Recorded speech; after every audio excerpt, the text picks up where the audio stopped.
What would I say to my 21-year-old self? That's such a great question. Man, I have a list of things, but I'm just going to give you a couple of them that I think will change your life forever if you take notes. I wish someone had told me to know money so that I can grow money, to know more about how to make it, how to keep it, how to invest it, how to use it. The more you know about money, the better you can go about gaining it, leveraging it, and having it work for you. And at 21, the best thing I could say to a 21-year-old is this. Listen at this. Compound interest. Marry compound interest in your life. Let me tell you, you can never go back. When you're 21, if you start saving consistently at this time, it doesn't matter how large the amount is, large or small, just consistently start saving at 21.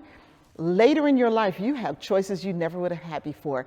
It doesn't matter if you get to 40 and 50 and 60 and you understand money and you have chunks of money that you can put in, you would never, ever be able to recoup what you can get if you start at 21. I wish someone had told me that. I am serious. Please keep that in mind. Compound interest. Learn about money, know money so that you can grow your money. And the time to do it is now. Okay, what's another thing? If someone would have told me, oh, I love this. Decide to live a regret-free life. Just decide. Here's what I'm talking about. I remember doing a presentation not long ago, and I did some research about regretting things in your life. And there was a woman, her name is Bronnie Ware. She's an Australian nurse. She was palliative care or end-of-life kind of nurse, and she would engage with people the last 6 to 12 months of their lives, and she would talk to them. And she found out what their number one regrets are, actually the top 5. She actually wrote a book, The Top 5 Regrets of the Dying, which is really a powerful book.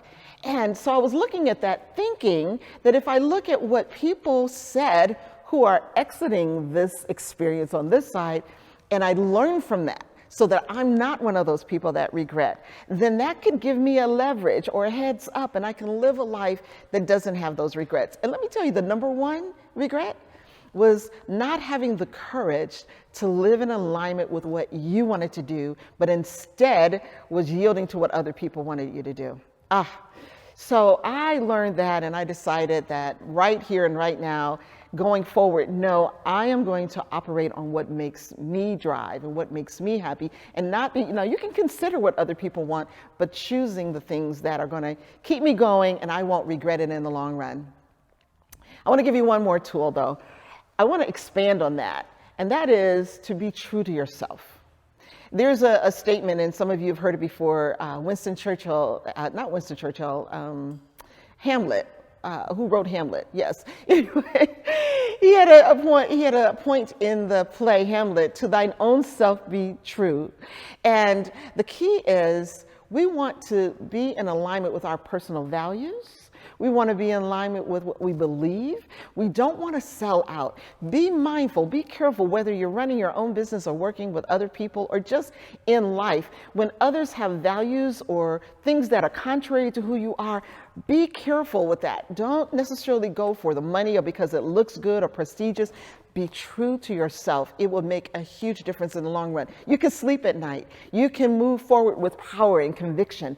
You can be all that you're called to be because God called you to do certain things, and you must operate in alignment with yourself. So to thine own self be true. That would be the other thing that I would say. It's a wonderful life, as Shay often talks about, but it's a wonderful thing if indeed we learn how to use money, how to make it work for us, to be regret-free in our lives, and then to be true to ourselves.